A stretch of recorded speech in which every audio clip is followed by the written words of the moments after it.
అండి అందరికీ నమస్తే. మంచి రుచికరమైన వామాకు పచ్చడి ఒక్కసారి ట్రై చేయండి. మీ ఇంట్లో చెట్టు ఉంటే తప్పకుండా, మనకిప్పుడు వామాకు ఎక్కడ బయట దొరకదండి. మనం మామూలుగా చెట్లు ఇంట్లో పెంచుకుంటేనే దొరుకుతుంది. ఈ చెట్లు మీకు కానీ ఇంట్లో ఉంటే ఈ పచ్చడి ట్రై చేయండి. ముందుగా పచ్చిమిర్చి ఒక 10-15 తీసుకొని కొంచెం నూనె వేసి వేయించుకోండి. పచ్చివాసన పోయేంత వరకు వేయించుకోవాలి. ఆ తర్వాత వామాకులు మనం ఇంట్లో ఉన్న చెట్ల ఆకులు తెంచుకొని శుభ్రంగా కడిగేసి వాటిని సన్నగా కట్ చేసైనా వేయచ్చు. లేదు అంటే ఇలా పచ్చిమిర్చిలోనే డైరెక్ట్గా మీరు ఈ వామాకుని వేయించుకోవచ్చు.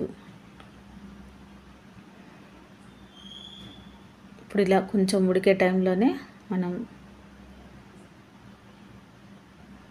ఇది వామాకు కొంచెం మనకి ఆకు మందంగా ఉంటుంది కాబట్టి వేగడానికి కొద్దిగా టైం పడుతుందండి. దీంట్లో కొద్దిగా జీలకర్ర కూడా వేసుకోండి. వామాకుతో బజ్జీలు మనం తయారు చేసుకుంటాము, లేదంటే ఇలా పచ్చడిగా కూడా ఒకసారి ట్రై చేయండి. చాలా టేస్టీగా ఉంటుంది, హెల్త్ కూడా మంచిది, మంచి డైజెషన్ కూడా అవుతుంది.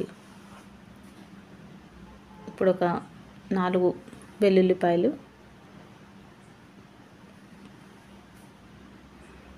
ఈ వామాకు పచ్చడి తొందరగా అయిపోతుంది, చాలా ఈజీగా సింపుల్గా తయారు చేసుకోవచ్చు.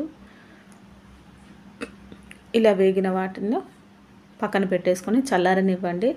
ఆ తర్వాత మనం టమాటాలు ఒక 4-5 తీసుకొని కట్ చేసి వేసుకోండి. ఇవన్నీ కూడా కొంచెం నీరంతా కంప్లీట్గా ఇంకిపోయేంత వరకు మూత పెట్టేసుకుంటే ఈజీగా ఉడికిపోతాయి. దీంట్లోనే కొంచెం లైట్గా ఉప్పు వేసుకొని మూత పెట్టేస్తే ఒక 5 నిమిషాల పాటు మీడియం ఫ్లేమ్లో పెట్టేసి ఉడికిస్తే మనకి నీరంతా కంప్లీట్గా పోతుందండి.